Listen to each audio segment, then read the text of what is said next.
Tudo bem? Boa noite. Tô aqui, né, professor Jefferson, todo mundo já conhece. E eu tô gravando essa aula curtinha aqui para falar sobre contratos administrativos, que são os contratos que são feitos pela administração pública, ok? Esse conteúdo aqui, ele vai ser importante para quem vai fazer a prova de assistente administrativo 1 e 2, por exemplo, e qualquer outro cargo aí do concurso de Japira que exija o conhecimento aí de direito administrativo, especificamente a parte de contratos, tá? Iniciando aqui, nós temos um texto de referência, tá? Que é o texto O que são contratos administrativos, ok? Do professor Gustavo Martinelli, ok? Do Gustavo Martinelli, que foi publicado esse ano, tá? Semana retrasada aí que foi publicado, e vocês podem encontrar no portal Aurum. Então, quem quiser ler depois o texto dele, que é o texto de referência aqui, pode entrar lá no portal Aurum, né, para tá lendo, tá? Ou pode escanear esse QR Code aqui, ó, que vocês vão direto para o site para estar olhando, ok? Outro material de referência é a própria lei de licitação, ok? Então, quem for fazer concurso para assistente administrativo, guarde bem essa lei aqui, ok? Guarde bem o número dela, 14.133 de 2021, que é a nossa lei de licitações e contratos administrativos, ok? Ela veio para substituir a lei 8666, né? Então, antes dessa lei aqui, antes dela, nós tínhamos a lei 8666, que era, né, que é conhecido como lei de licitação, né, lei de licitação, e aí ela foi atualizada, e agora nós temos a lei 14.133/2021, que é a nossa nova lei de licitação. Então, esses dois materiais, ok, eles servem como referência aqui para a nossa aula, tá? Então, vamos lá, né? Quais são os contratos administrativos? Né? O que é um contrato administrativo? Um contrato administrativo é um contrato elaborado pelo poder público. Às vezes, esse contrato ele vai ser elaborado entre entes públicos ou, como normalmente acontece, é um contrato que é feito entre o poder público e um particular, ok? O particular aqui no sentido de uma pessoa externa ao poder público, ok? Então, nós temos aqui, né, a nova lei de licitação, que eu já mencionei para vocês, a 14.133. Guardem bem esse número de lei, tá bom, pessoal? 14.133/2021 é a nossa lei de licitação, ok? Que é chamada de nova lei de licitação, mas chamar de apenas lei de licitação não está errado, ok? Então, nós temos aqui o seguinte, o artigo 6º, ok? O artigo 6º da lei de licitação, o artigo 6º, ele vai trazer para nós o quê? Modalidades, ok? Modalidades contratuais realizadas pela administração pública, ok? Toda vez que nós falarmos de administração aqui, pessoal, nós estamos falando da administração pública, ok? E aí que entra aqui né, o município, o estado e a União, né? E não podemos esquecer do Distrito Federal, ok? E aqui dentro deles, né, estão todo mundo, né? Autarquias.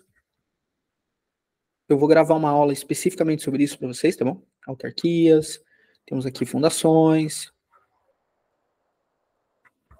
empresas públicas, tá? Temos as empresas públicas, que eu falei um pouquinho na aula presencial, né?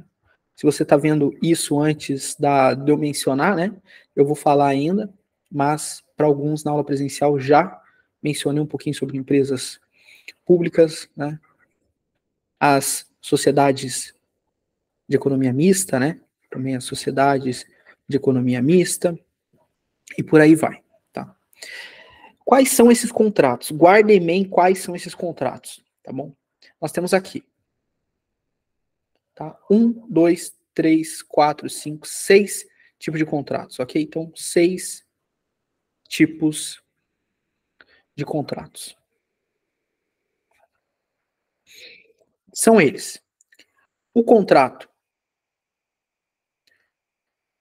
de obra pública, o contrato de prestação de serviços, o contrato de fornecimento, o contrato de gestão, o contrato de concessão e o contrato de alienação. Então, são esses 6 tipos, essas 6 modalidades de contratos administrativos que nós temos pela Lei 14.133/2021, que é a nova lei de licitações.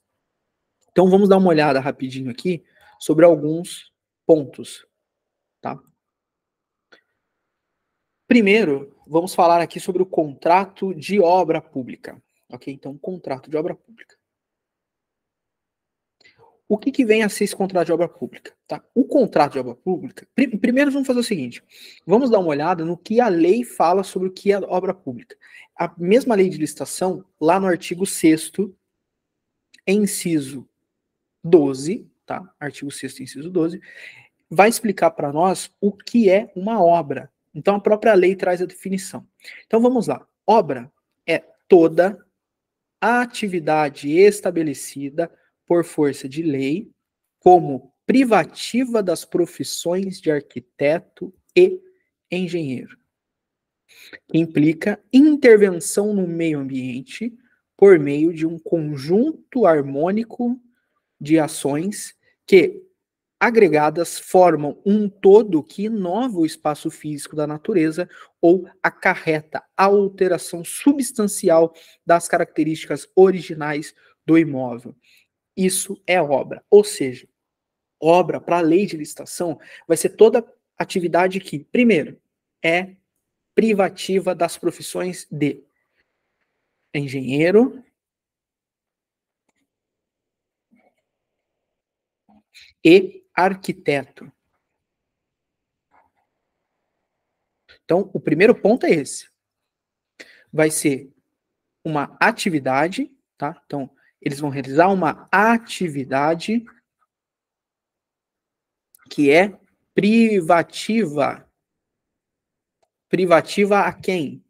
Privativa à profissão de engenheiro e arquiteto. Além disso, o que essa atividade precisa fazer? Ela precisa fazer uma intervenção no meio ambiente. Por meio do quê? De um conjunto de ações que formam o quê? Que buscam inovar o espaço físico da natureza ou alterar de modo substancial as características originais de um bem imóvel. Então, isso é obra. Ou seja, nós temos duas questões aqui. A primeira é o seguinte. Então, na primeira, eu tenho a alteração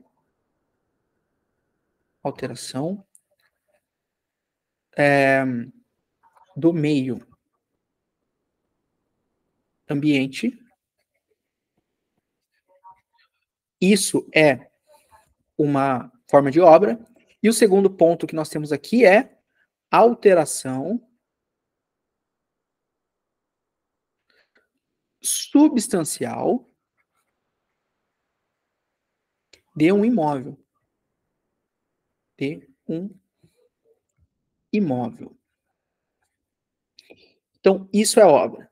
Atividade privativa de engenheiro e arquiteto que vai realizar uma alteração do meio ambiente ou uma alteração substancial de um imóvel. Essa definição é dada pela própria lei de licitação, ok?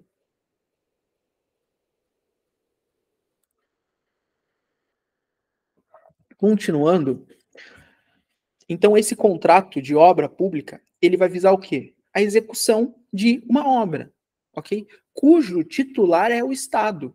Ou seja, no momento que eu chamo um pedreiro para construir uma casa, ou para construir uma piscina, aqui, ou ele vai fazer uma obra, é um contrato de obra privada, um contrato de obra particular. No contrato de obra pública, eu vou ter uma atividade privativa do engenheiro ou do arquiteto e por meio da administração é feito esse contrato. Então, o Estado, e aí quando a lei menciona Estado, pessoal, lembre que é o município, é o Estado, a União ou o Distrito Federal, ok? O Estado aqui é sinônimo de poder público. Então, o contrato de obra privada, de obra pública, perdão, ele visa a execução indireta de obras cuja titularidade vai ser o Estado, o município, a União ou o Distrito Federal. Então, isso é um contrato de obra pública. Segundo ponto, pessoal, é o contrato de prestação de serviço, ok? Contrato de prestação de serviço. Então, vamos apagar aqui, vou precisar fazer algumas anotações para vocês. Então, a segunda espécie de contrato é esse contrato de prestação de serviços, ok? Então, vamos lá. O que diz o contrato de prestação de serviço? Né? O contrato de prestação de serviço consiste na contratação de particular para a realização de atividade prestada em benefício da própria administração, ou seja, o Estado, o município, a União ou o Distrito Federal, e suas autarquias ali, enfim, vão contratar o particular para realizar um serviço em benefício da própria administração. E aí nós temos duas modalidades de serviço nessa contratação. A primeira delas é o serviço de natureza comum. Isso é, que não necessita de especial qualificação técnica do prestador. Ou seja, no serviço de natureza comum, a princípio qualquer um pode fazer. Ok? Porque ele é comum. Não precisa do quê? Especial qualificação técnica do prestador. Serviço de natureza comum. Porém, nós temos outro tipo de serviço, que é o serviço de natureza especial. Aqui é o inverso. Porque se de natureza comum eu não preciso da qualificação técnica do prestador, no de natureza especial eu vou precisar, porque é o inverso. E aí o que nós temos? Um serviço marcado pela necessidade de habilitação adequada de caráter técnico ou intelectual para o serviço. Ou seja, serviço de natureza comum, qualquer um executa. Serviço de natureza especial, não é qualquer um. Precisa de uma pessoa habilitada, com capacidade técnica ou intelectual para executar o serviço. Nessa última categoria que eu acabei de falar para vocês, estão serviços que são indicados lá no inciso 18 do artigo 6º da Lei de Licitação, né? E quais são essas atividades que é de natureza especial, que o cara precisa ter uma habilitação adequada, né? Ele precisa ter uma habilitação técnica ou intelectual para realizar o serviço. São essas aqui: o estudo técnico, planejamento, projetos básicos e projetos executivos, tá? Parecer, perícia e avaliação em geral, ou seja, a pessoa precisa ser técnica, né, para poder dar uma avaliação, para dar um parecer. Assessoria e consultorias técnicas, auditoriais, financeiras e tributárias, ou seja, a pessoa precisa ser habilitada, ela precisa ter conhecimento técnico e intelectual de finanças e tributação, ok? Não é qualquer um que faz, por isso que não é um serviço de natureza comum. Outro que é de natureza especial, fiscalização, supervisão e gerenciamento de obras e serviços. Eu não tenho capacidade técnica para fazer uma avaliação de obra. Por isso, eu não posso ser contratado como serviço especial nesse quesito. A pessoa precisa ter o quê? Habilitação. Ela precisa ser qualificada para isso. Continuando, patrocínio ou defesa de causas judiciais ou administrativas. Aqui pode. O patrocínio é a questão do advogado, né? O advogado é o patrono na causa, né? Então, nesse caso aqui, por exemplo, eu como advogado, aí sim, eu poderia ser contratado aqui para patrocinar ou fazer defesa de causas judiciais para a administração pública, porque eu tenho essa habilitação, eu tenho a capacidade técnica e intelectual para isso. Treinamento e aperfeiçoamento de pessoal, né? Restauração de obras de arte e de bens de valor histórico. Lembram bem um quadro, né, de Jesus que ficou muito famoso há um tempinho atrás já, que a mulher foi restaurar e ficou bem estranho, né? Ela não tinha capacidade técnica para isso, provavelmente. Restauração de obras de arte, a pessoa precisa ser técnica, precisa ser habilitada, porque senão ela vai estragar a obra de arte. Então não é um serviço de natureza comum, é um serviço de natureza especial, porque não é qualquer um que pode fazer. Controle de qualidade técnico, análise de teste, ensaio de campo e laboratoriais, em questões de obra e meio ambiente e demais serviços de engenharia, que se enquadram na definição desse inciso, ou seja, né, questões relacionadas aqui à obra, à arquitetura, a meio ambiente, né, questões relacionadas à engenharia, precisa ser técnico, né. Aí aqui, ó, para serviço de natureza especial, tem-se como inexigível a licitação prévia na forma do artigo 74. Vamos ver lá. É inexigível a licitação quando inviável a competição, em especial nos casos de, ou seja, eu não preciso licitar. Via de regra, a administração pública ela precisa fazer o quê? Licitação. As contratações elas são feitas mediante licitação. Porém, em alguns casos, existe a inexigibilidade de licitação. Ou seja, não precisa licitar. Quais são esses casos em especial aqui que vale a atenção para você mesmo, que vai fazer para assistente administrativo?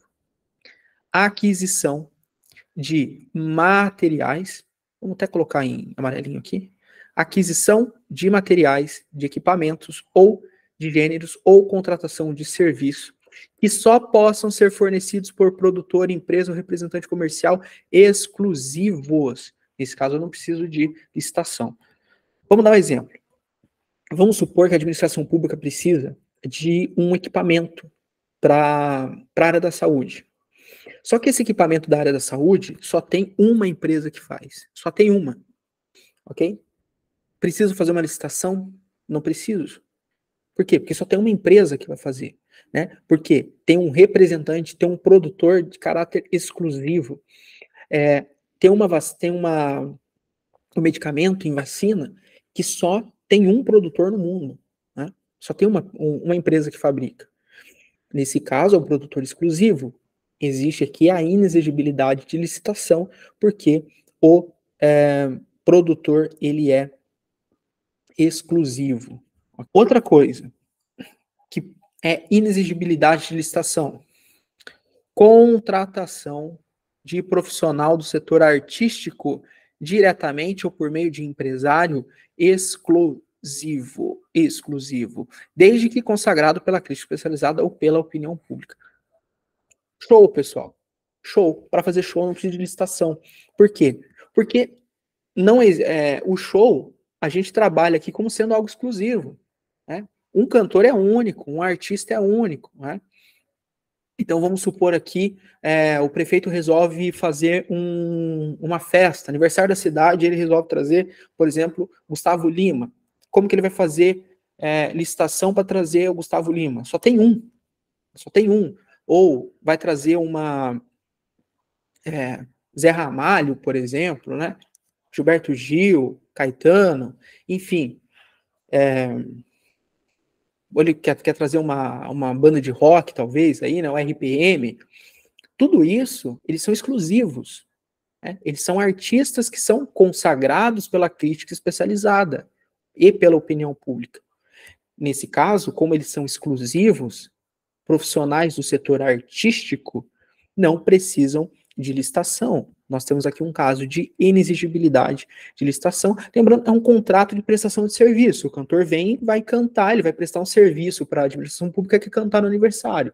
Mas aqui é um caso de inexigibilidade de licitação, porque o cantor é único, é só ele e não tem outro, né, cantor do mesmo jeito. Então lembre-se que contratação de profissional do setor artístico, inexigibilidade de licitação, porque é só ele, lembrando que ele precisa ser consagrado pela crítica especializada ou pela opinião pública. Então não é qualquer cantor também, tá bom? E a questão de equipamentos ou produtos que só tem uma empresa ou um produtor exclusivo. Aqui nesse caso nós temos inexigibilidade de licitação. Vamos para o terceiro, metade do caminho, pessoal. contrato de fornecimento.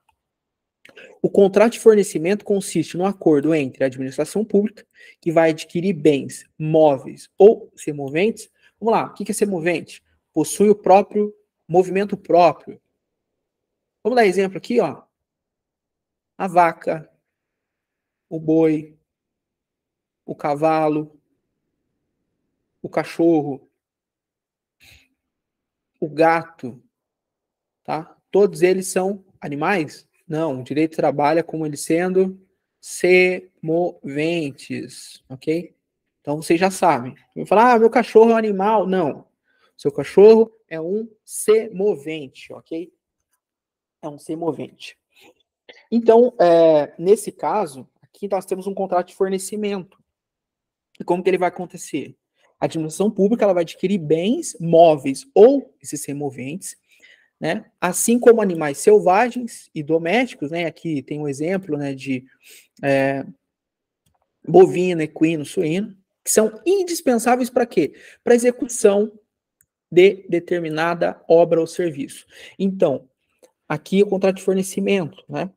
Vamos pensar o seguinte, né? Vamos só seguir aqui que já volto dando exemplos. Apesar da proximidade com o contrato, né, o professor aqui Martinelli menciona que apesar da proximidade com o contrato de compra e venda, o contrato de fornecimento se diferencia por ser destinado a fornecimento contínuo, parcelado ou futuro de bens. Encontra a previsão expressa no inciso 15 do artigo 6º da Lei de Licitação, sendo de grande importância na execução de serviços públicos. O que diz o artigo, o inciso 15 do artigo 6º? Serviço e fornecimento contínuos. São serviços contratados e compra realizada pela administração pública para manutenção da atividade administrativa, decorrente das necessidades permanentes ou prolongadas. Vamos supor o seguinte, o prefeito fazendo uma grande obra, ele não possui ali maquinário suficiente para fazer essa obra, né? Caminhões, basculantes, enfim, ele não possui, né? Reto escavadeira, ele não possui todo o equipamento necessário, a obra é muito grande. Ele pode fazer um contrato de fornecimento e esse contrato de fornecimento de bens móveis para ajudar na execução do serviço. Vamos dar um exemplo aqui, vamos para a área do pensamento mesmo. Vamos supor o seguinte, a cidade ela está infestada de escorpiões, tem uma infestação de escorpião. E aí o que acontece? O prefeito vai até uma granja de galinhas aí, de Angola, por exemplo, e fecha o contrato de fornecimento dessas aves. Para quê? Para soltar essas aves na cidade, para elas comerem os escorpiões, para acabar com a infestação de escorpião. Aqui é um caso de contrato de fornecimento de semovente, né? No caso, a galinha da Angola. Então, a galinha de Angola vai ser solta pela cidade para ela acabar com a infestação de escorpião, por exemplo, né? É um exemplo que é engraçado, mas que fica fácil de entender esse contrato de fornecimento com a administração pública. Vamos passar para o próximo contrato, o quarto, contrato de gestão. Tá? O contrato de gestão é um acordo firmado entre a administração pública, tá? Por intermediação de agências executivas com certos entes privados, como organizações sociais, por exemplo. Qual que é o objetivo disso? Fixação de metas de desempenho com a intenção de aprimorar a eficiência da atuação. E isso está presente lá na Constituição, artigo 47, parágrafo 8 da Constituição Federal, encontra essa previsão que distingue o contrato de gestão dos outros contratos administrativos. Mas aqui o professor Martinelli, ele traz para nós o seguinte, que a principal diferença é que o contrato de gestão tem caráter predominantemente associativo. Isso é, sem interesses contrapostos. É diferenciado também por ser realizado, na maior parte das vezes, entre 2 ou mais órgãos ou entidades integrantes da própria administração pública. A participação de particulares nesse tipo de contrato é reduzida. Ou seja, aqui nós temos um contrato que quase sempre é feito entre a administração pública com entes da própria administração pública, visando o quê? Eficiência, buscando atingir metas, ok? De desempenho, de eficiência, tá? E aqui, para efetivar aquela questão da eficiência. Ok? Quem assistiu a primeira aula que eu dei sobre lei orgânica de Japira já sabe do que eu estou falando aqui, né? Sobre essa questão da eficiência. Penúltimo, o contrato de concessão. Contrato de concessão muito famoso, o contrato de concessão pode ser tema de prova isso aqui, porque é bem famoso. O contrato de concessão são aqueles que o poder público transfere ao particular a competência para execução de determinado serviço de interesse público. Vamos dar um exemplo clássico aqui de contrato de concessão? Pedágio. Pedágio. A administração pública transfere para o particular a competência para execução do serviço, que é cuidar das estradas, cuidar das rodovias, né, que é algo do interesse público, e aí faz esse contrato de concessão. Um exemplo clássico aqui de concessão, né? Ou mesmo a concessão e o uso de determinado bem para a realização de obra. Trata-se de uma contratação complexa, com longa duração. Normalmente esses contratos de concessão eles são muito tempo e investimentos extremamente altos, tá? A concessão desse serviço ela pode se dar de duas formas, meus queridos alunos. Primeiro, a concessão simples, que é regularizada pela Lei 8.987 de 1995. E a concessão de caráter especial, que é na modalidade parceria público-privada, tá? A famosa PPP. Então, parceria público-privada, que nós sempre ouvimos falar por aí, é um contrato de concessão de modalidade especial, que é regulada pela Lei 11.079 de 2004. Ok? A destinação da modalidade está no fato de que a concessão simples, a remuneração do concessionário ocorre pelo pagamento de tarifas pelo usuário do serviço. É o que acontece nas rodovias. Então, por exemplo, aqui, ó, na concessão simples, tá? Então vamos pegar aqui, ó, pedágio. Ok? Pedágio. O pedágio é o quê? Pedágio. Só melhorar aqui a letrinha. Pedágio. O pedágio é o quê? É uma concessão de caráter simples. E por que ele é considerado simples? Porque a remuneração do concessionário, ou seja, vamos pegar aqui para ser mais simples, né? A remuneração da praça de pedágio, né? Da praça, é realizada como? Pelo usuário. Tá? A remuneração vem pelo usuário. Tá? Então, ou seja, eu passo pelo pedágio, aquele dinheiro que eu estou dando no pedágio já é a remuneração da concessionária, ok? Então, esse é um tipo de concessão simples, tá? Enquanto isso, lá na PPP, ok? Lá nas PPPs, nas parcerias públicos-privadas, que vocês já viram que é um tipo de concessão de caráter especial, a remuneração do concessionário se dá por contraprestação direta do poder público, seja de modo integral ou parcialmente cumulada com o pagamento de tarifas pelo usuário. Por exemplo, de PPP, nós temos recuperação de administração, de estrada e tudo mais. Pessoal, vamos dar um exemplo aqui. Na de caráter especial. Vamos supor que vai ser feito o poder público, ele concede... vamos pensar no seguinte, a travessia, né, vamos pensar numa cidade, ok? Uma cidade aqui, tá? E aí tem uma cidade aqui. Né? Para quem é meu aluno aí do cursinho, já vai imaginar Jefópolis, né? Então vamos pensar que tem aqui uma cidade aqui e uma cidade aqui. Entre essas cidades, nós temos aqui um rio, ok? Imenso esse rio.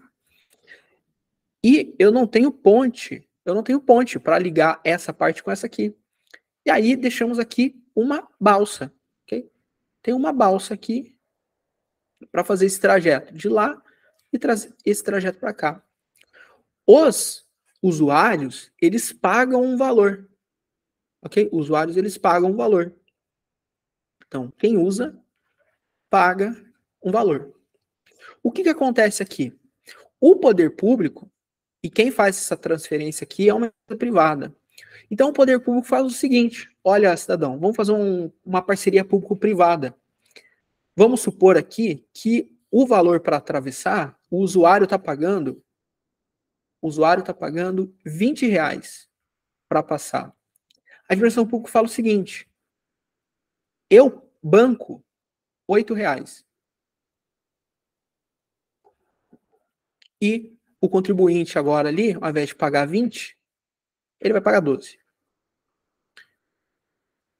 Aí o contribuinte paga, o usuário paga 12. Então nós temos, nesse tipo aqui, né? Onde a administração pública parcialmente acumulada com pagamento de tarifas, que nós vamos chamar aqui, pessoal, nesse caso específico aqui, ó, onde um paga um, a administração pública paga um pouco e o usuário paga outro, nós vamos chamar isso de concessão, ok? Vamos chamar isso de concessão patrocinada. Patrocinado por quem? Pelo poder público, tá? Ele paga um pouco e eu pago, e o contribuinte, o usuário do serviço paga mais um tanto, ok? Vamos para a última modalidade de contrato administrativo, né? Só aqui, né, só para terminar, na concessão do uso de bem público, concede-se o uso privado de bem para que seja utilizado conforme sua destinação originária. A concessão de obra pública também se distingue do contrato de obra pública, pois, enquanto nesse a remuneração direta e específica do poder público, no primeiro a remuneração é paga pelos próprios beneficiários da obra e não pela administração. Último, contrato de alienação. O contrato de alienação, ele é precedido por leilão e terá por objeto bens públicos, móveis ou imóveis de natureza dominical. Lembram lá que quando eu expliquei na aula, esses bens de natureza dominical, eles são bens desafetados. Ok? Desafetados. E se eles estão desafetados, eles podem ser o quê? Podem ser vendidos. Ok? Então, bens dominicais são bens que estão desafetados. Ok? E esses bens desafetados, então, eles podem ser vendidos porque não tem mais serventia. Tá? Ou até mesmo aqui, né, como o próprio texto do professor Martinelli menciona, né, bens insercíveis, né, ou apreendidos. Né, eu mencionei também sobre os bens apreendidos, que pode ser feito leilão e tal, antes, né, aqui é feito contrato de alienação. Pode consistir em compra e venda. Okay? Então, eu posso pegar esses bens e ter uma compra e venda, uma doação ou até mesmo uma permuta.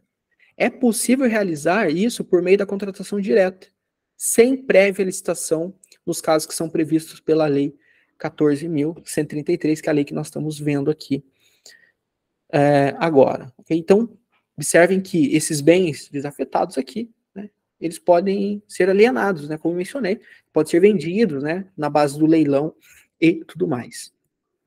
Para a gente encerrar aqui a nossa aulinha curta, pílula de conhecimento aqui sobre contratos administrativos, vamos ver algumas características dos contratos administrativos, ok? Então, características desses contratos. Primeira característica, observância da finalidade pública. A finalidade pública deve permear toda a duração do vínculo contratual. Por quê? Porque é um contrato feito pelo poder público, visando que a melhoria da qualidade do serviço, buscando eficiência. O poder público, ele precisa atentar a isso quando vai fazer os contratos. A finalidade tem que ser pública, é para o público. Né? Então, na aplicação dessa lei, artigo 5º da Lei de Licitação, serão observados os princípios da legalidade, Princípios da, vamos lá, legalidade, os princípios da impessoalidade,